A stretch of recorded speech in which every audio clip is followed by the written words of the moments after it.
Beloved brethren, friends, greetings once again. As we begin to see the easing of restrictions across the region, it is in order to express profound gratitude to God for His providence and His protection. Notwithstanding the disruption to the economy, we can all agree that the number of infections have been kept at a minimum, and to this we say to God be the glory. I must, however, urge us not to become complacent and let down our guards. It does not take much for another flare-up to take place. History makes it clear that this is a real possibility. We must therefore continue to practice the established protocols established by our various governments. In the weeks ahead, we are likely to see the easing of restrictions once there are no major outbreaks. In this regard, we can anticipate a return to congregational worship, and of course, this will come with a commitment to practicing the protocols such as social distancing and the wearing of masks. I do not have any official words from St. Kitts Nevis or Montserrat, but for Antigua, there is general agreement with government and the Ecclesiastical Commission that the first weekend in June is when we will be allowed to resume congregational worship services. We are grateful for this development, and I can appreciate that you will be excited to return to your local regular worship centers. But I wish to point out, brethren, that the return to congregational worship will come with a number of guidelines which I urge you to follow. We are still dealing with a potentially dangerous situation with a virus that can easily be transferred from person to person. The regulations are not meant to be viewed as an attempt for governmental interference or control of our worship services, as some have tended to do in the past. They are guidelines to keep us safe. Let us therefore be wise and comply.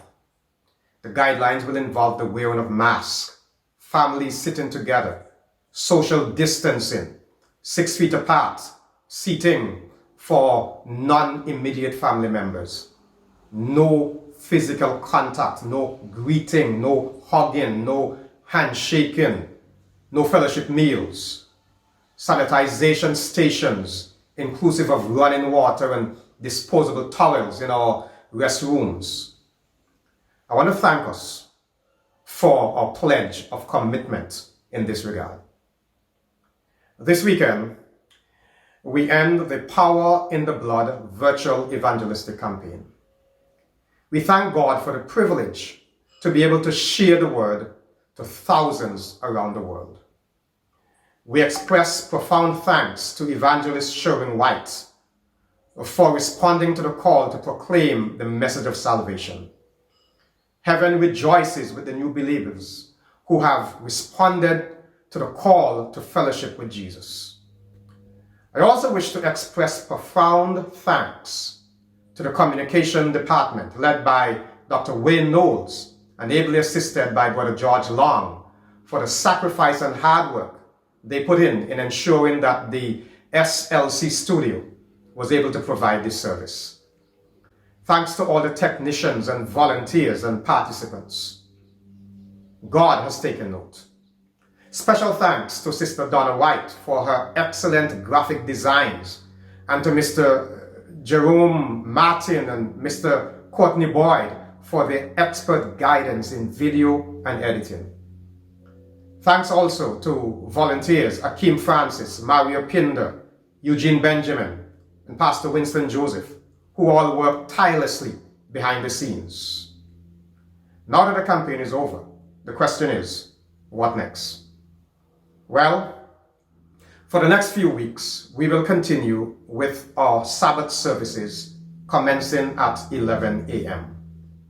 Some congregations may choose to do online services for their members, but we will continue broadcasting on Second Advent and on SLC Adventist, that's our YouTube channel, and also our Facebook channel. We will also be continuing with our regular midweek service on Second Advent from 7 to 8 p.m. And of course, we will also be featuring This We Believe on Monday evenings from 6:30 to 7:30 p.m. We will seek to have all these programs on our various platforms. Kindly note also, brethren, that on Sabbath afternoons, 3 p.m., you may join me live on SLC TV. That's our YouTube channel for Let's Talk. Let's Talk is an interactive program that discusses church issues. And this Sabbath, our special guest will be Dr. Clive Dutton, and we will discuss the problem of gang violence and the church's response to it. You may also wish to note that the head office will resume regular operations from Monday, May 11. Please note that social distancing protocol will be in place, inclusive of wearing of masks. It has been a difficult journey, but God is good. We have much to be thankful for. Let's press on. We have the assurance that He will see us through. Thanks, brethren and friends, for your attention, and may God's blessings attend us as we continue in His service.